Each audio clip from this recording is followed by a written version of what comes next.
nice, but it doesn't mean that they're not going to that bridal show because they're not going to Jamaica to go to the bridal show.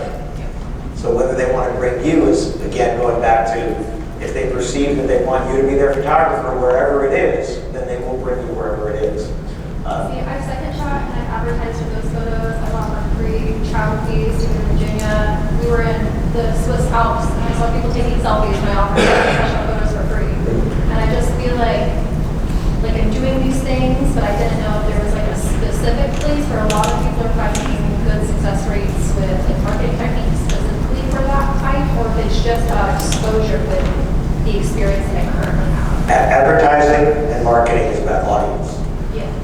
Right? So if I go to your website, do I know that you're a destination wedding photographer? Absolutely. Okay, that's good. How are they getting to your website? That's what advertising and marketing is going to do. So a bridal show is about the audience, it's not about the show.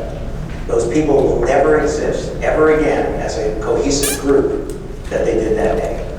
Some of them are on the net, some of them are on TikTok, some of them are on Instagram, but those people, those couples, will never exist again. The couples that go to Instagram today will never exist again as a group. The ones on the knot, the ones on Wedding Bar, you're paying for audience. I sold wedding magazine advertising, I was VP of sales at the knot. I told my reps we're not selling advertising. We're selling access to an audience that doesn't exist anyplace else. So define your audience, find an avatar of your audience. Where are they?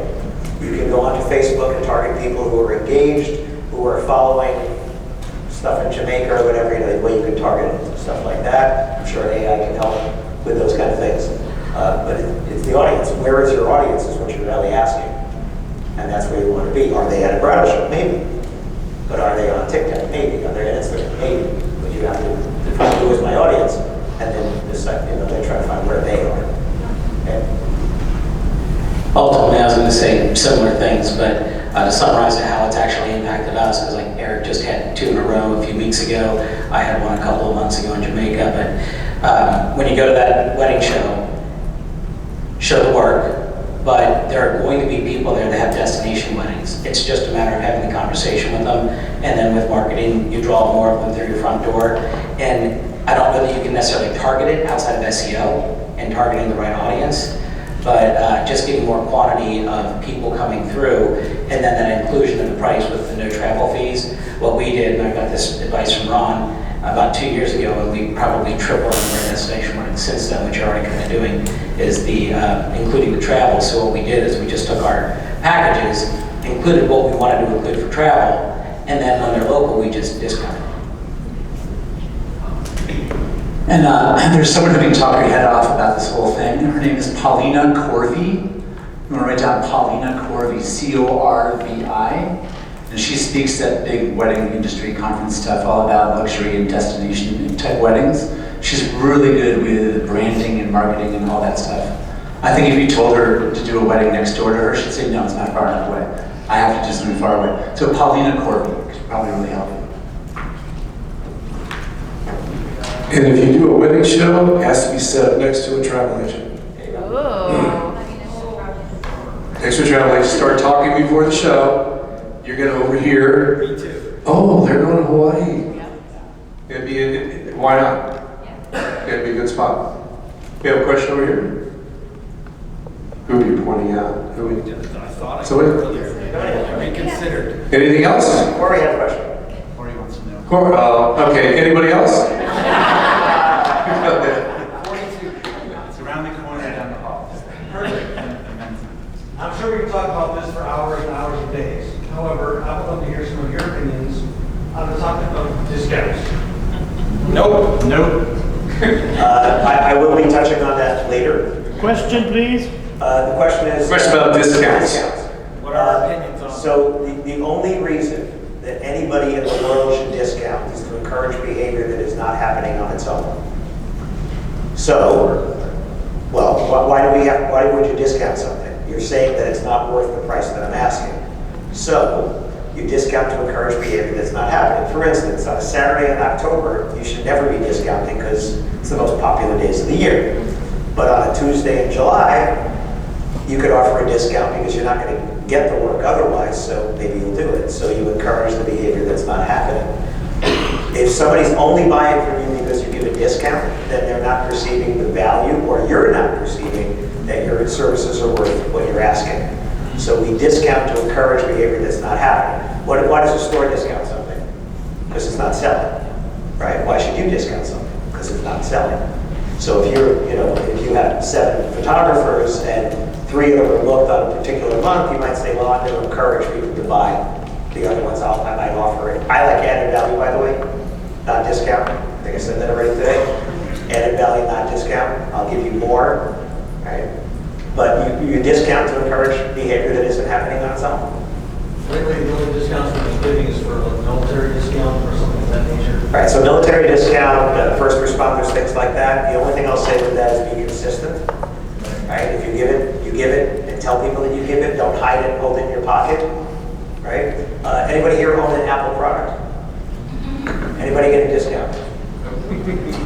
Well, military gets a discount. Teachers get a discount. Students get a discount. Family and friends gets a discount. So there are people getting discounts on Apple products. Some of us didn't, and we bought anyway. But that discount is 15%, and it's not negotiable. You can't ask for 16 or 18, it's 15. So if you're going to give a discount to military, put it on your website. We offer military discount. Here's what it is, and do it. When I was at Glenada, I had a sales rep. We offered a discount on something, and she said, do I have to offer it? I said, no, but if you don't offer it, you don't offer it to anyone. If you do offer it, you offer it to everyone that qualifies under that condition. But you don't selectively do it because you've changed from discounting to negotiating. And negotiating is when you're giving different people who are buying the exact same thing different prices, and that comes back to bite you. So if you can't explain why someone got a better price than somebody else, you're negotiating. I'm not saying you can't, I'm just saying that's what you're doing. You're not discounting, you're negotiating. We can just lean in and talk to this.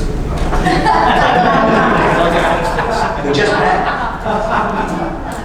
So, discounting, I think, goes back to your branding. And I don't know about you women, I'm a Kohl's shopper. I will not buy anything unless it's on sale because you know it's going to go on sale the next day. At Kohl's. Yeah. At Kohl's. At Tiffany's, that's the price.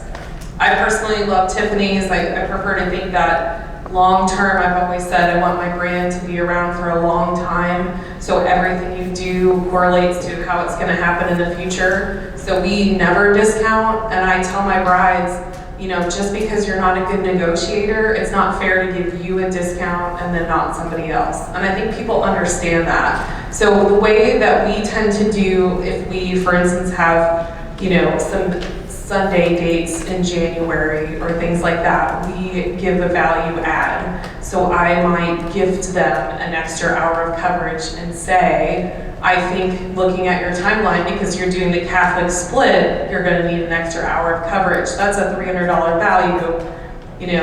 I can throw that in for you as long as you keep this date. Because I don't know about you, but you've had people sometimes that they're like, oh, it's going to be a 4-hour wedding, it's on a Sunday, it's in February, and then guess what? All of a sudden, they're changing it to a Saturday in October. I don't know about you, but early on, I remember being really excited about that brand new venue. I can't wait to shoot there, and they're going to spend all this money on flowers, and we're talking about what they want, and then reality hits, and it's a church basement, and they ran out of money, and you're like, I gave them something extra, and I'm going to work even harder that day. Why did I do that, right? I walked in, I remember early on walking into a wedding where they gave me the song and dance of a lifetime. Oh, we're paying for it ourselves. Oh, this and that. You guys, I walked in, that dress was so much more expensive than me. And it was a designer, she left a price tag on, how dare she? Anyway, so I remember thinking to myself, I know how much work I put into this. I don't know about any of you guys, but I've only been overpaid for one wedding in my entire career. You bust your butt. It's the same amount of work on a Saturday as a Sunday. For me, I know my hours. I know that I answer the phone when that bride is freaking out because she can't find that florist, and I'm finding her ways to fix that. We do so much for our couples. And I absolutely love my job, but I also deserve to get paid. And so I think it's really important to know. And honestly, I've had conversations, you know, I think it's interesting. Educators say you need to educate your couples. I agree to a point. You can have conversations and things like that, but I should not have to defend my pricing. I know my numbers. So, and I'm just not the person for them, and that's okay. And I try and say, every no that I get from that person, you know what I say? Thank you, because it's a yes to somebody else who I guarantee is the perfect couple that's the better fit for you, and will not complain because they didn't wear their tiara instead of taking off their veil for cutting their cake. And when we're paying for it ourselves, it's not an objection, it's a statement. That's all it is, it's a statement of fact. It doesn't mean they won't pay the price. We're paying for it ourselves, and so are a lot of other couples. And discounting is just going to make you resent them. Or it could, you know. Maybe they played on your emotions and they got you to say yes. Maybe they're kind of a salesperson themselves and they got you to say, yes, sure, I'll discount. We really think you're great, you're fantastic, just could you do this? And, you know, we're teachers, we don't have any money, one of us is a professional wedding officiant, we don't have any money, could you do this for us? You know, you do it. And then for 9 months, whatever the time frame is, you're just kind of resenting them a little bit.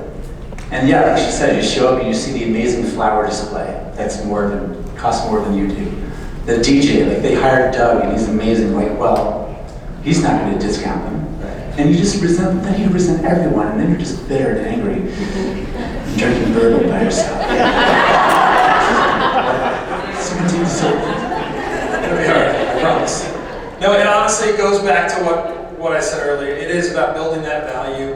If you build that value effectively, price is not going to be the question. It really isn't. They just want to continue that conversation, but you have to make it worth it. You have to let them know how it's you. It's only you that they can use. Because that relationship that you built, that conversation that you built, that value that you built, at the end of the day, the price is just never going to matter. And it really doesn't. Somebody asked me during lunch, you know, how do you get over increasing your prices?